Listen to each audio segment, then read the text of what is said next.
Here are the various stages of our campaigns, be it startup businesses looking to get their first lead, looking to appear somewhere on Google, whether it's more mature businesses looking to regroup or expand into new territories, whether it's like a new brand that's firing up, a brand that is splitting up, or just a mature business that's looking to finally get some results from their SEO campaigns, from their marketing campaigns, and everything in between.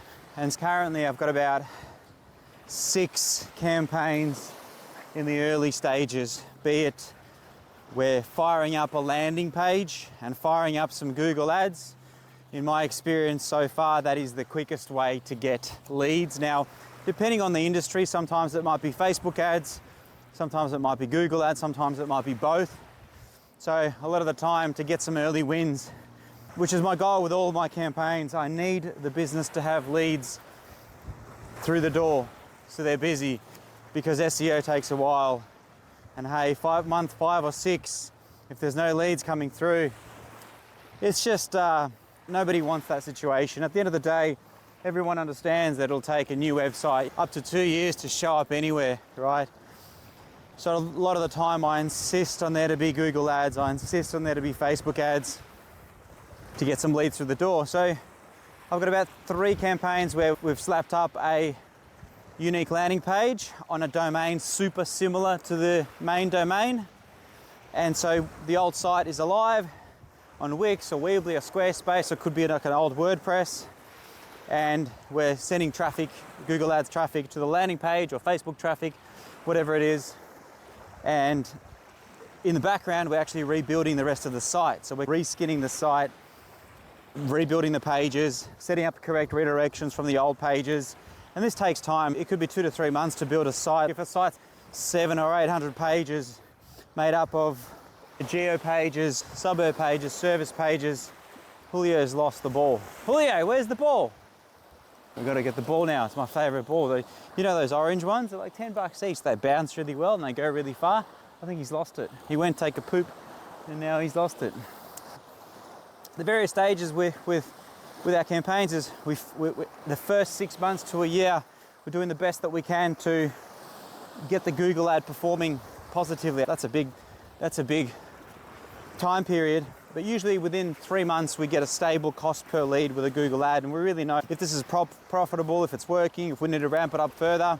The Google ad over time expands to additional ad groups, additional ad pages. Sometimes there might be dedicated landing pages for various services. And the data tells us this. We see what's actually being searched on. So for example, a roofing campaign, we're now several months in, we're actually splitting up roof tiling, roof restoration and roof installation as separate landing pages and separate ad groups. Because each of those terms, first of all, the key terms are so expensive and they're so competitive and there's so much volume in each one. So we said, Mr. Roofer, which of these do you feel is your bread and butter client that you're most profitable with?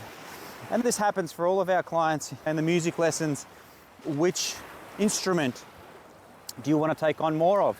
Piano lessons, saxophone lessons. Pest control is the same. It was a termite inspection versus dead animal removal versus general pest control.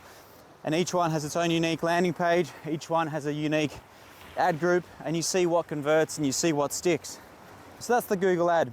Facebook ads are a bit more fluffy. You have an offer, you have a lot of the time I don't even run with a landing page, but there is one. But usually a lot of the time we take the lead then and there with some friction questions. So there's the rental strategies that we hope to actually wind down as quickly as possible. Like, I don't want my clients paying to Google, throwing money to Google, because throwing money to Google is like renting your house, right? You rent where you want to live. My arm hurts holding this phone. This new quad lock case is quite good, but I think it's a little bit heavy. And this 30-kilo ruck isn't helping either. On the SEO front, everything begins with a rebuild of the site. A lot of the time, it's very rare that I take over a site, even when it's WordPress, that has a page builder that we're comfortable with. What I mean by comfortable is we need things to look a certain way, to have the right conversion elements. We need things, where's the ball, Julio? Did you lose the ball again? We need to be able to make changes in an agile manner. And when we make those changes, we don't want to accidentally take down the site, because WordPress can be a game of Jenga. So a lot of the time, like in order for me to build what I need to build, what we've built for thousands of other websites and rank them, is we need to have our tools in there. It's like taking a BMW to Mercedes for an engine replacement. They're like, yeah, sure, they can probably figure it out. If they have to, they will. But one, they can't foresee its behavior. They don't have enough data on it. They'll get it running, but there might be something malfunctioning. There might be something with the electrics. You don't want that play. If you've built a website or someone's built a website and then someone else is SEOing it and they're not talking to each other, you're going to have alarm bells, because there's going to be things in the too hard baskets. Okay, we need to adjust the theme code files. We don't know this theme. We're not familiar with the theme. There's just so much with this stuff. It's funny. Much cheaper and much easier a lot of the time for me to rebuild the site and reskin the site than to spend so much time figuring out stability and backups and recovery, and God help me, it goes down and I don't have access to the hosting files. There's another one, hosting files, and one click, one button Acronis backups. Like, so many hosts still don't do this. I can't thank Synergy Wholesale enough for this. The one-click site deployment and recovery is a deal breaker. So what I'm talking about here is we're rebuilding the site. A lot of the time, the Google ads are already firing, bringing in leads, and we're still some way away from getting the site up. Sometimes the site urgently needs to be up because the previous host is pulling the plug or something like that. So we'll rebuild the exact pages that were on the site. And then once that's done, we'll slowly return to those and revisit them, redirect them, cull old pages, cull useless pages, thin blogs from a long time ago, useless blogs that are not indexed in Google anyway, so we're cleaning those up. So there's so much work goes into the first year of the campaign. And even the next year, we're constantly hunting for new opportunities to get leads, whether it's client interviews with videos that then gets transcribed into like blogs and project files, or running those videos as Facebook ads, trying to get enrollments into webinars and seminars and stuff like that.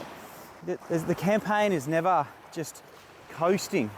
Everything's to do with obviously how busy the business wants to be, how much they can handle it. And the biggest compliment is when we get to turn off Google ads, which is the ultimate goal, is to not need Google ads or Facebook ads and to get all the leads that we want from SEO, which is where I find the best leads are, the lead quality from all the data that we've seen. Look, it's almost identical these days to Google ads, but the Google ads just cost so much sometimes in some spaces that it's, and locksmithing, unless it's your business. I've had a few clients in the past that were trying to resell the leads, and the numbers just don't add up. And they won't add up in any kind of electrical, plumbing, legal, roofing. Like, anyone that's trying to lead gen for lead gen, like an inception of lead gen, it's just too competitive to get the initial lead with Google ad. And then if you're not a legitimate business with a track record of doing that thing, i.e. a lead gen company, a lead gen which is brandless, the cost per lead is so much higher than if you're a real brand with real faces and family owned and operated type of setup, if that makes sense. So stages, back to the stages, I keep getting sidetracked. There's the initial stage where we need leads through the door ASAP, so we're using Google ads, Facebook ads. During that time, we're rebuilding the site a lot of the time. We're optimizing the Google business listing to make the maps pack pop up as quickly as possible. A lot of the time that's relying on the category pages to be built on the site, the service pages to be built on the site that are matched to the Google listing, regular images, reviews, of course. That's baseline for the business owner. We help as much as we can, but there's only so much we can do. We generate the QR codes for them. We set up Google generating systems which SMS the potential client. At the end of the day, they need to provide us that list of who do we need to SMS. Not everyone is ready to leave a good review. That's a must. So local SEO, organic SEO, it never ends. Every month is a review of new blogs that need to go up onto the site. Every month there's links hitting the website. So we've got a division that just does links. We've got a division that just does blogs. We've got an on-page SEO division, a main page content SEO division, general SEO teams. So all of these teams work on one site. Google ads, Facebook ads, ad creation, AI video creation, all this stuff is new. I love fiddling with new systems and processes. And then you test it. If it works, you roll it out for all clients, especially the AI interview stuff like Descript, Opus Clip, CapCut, all the workflows, all the very cool workflows you can do there. Happy days.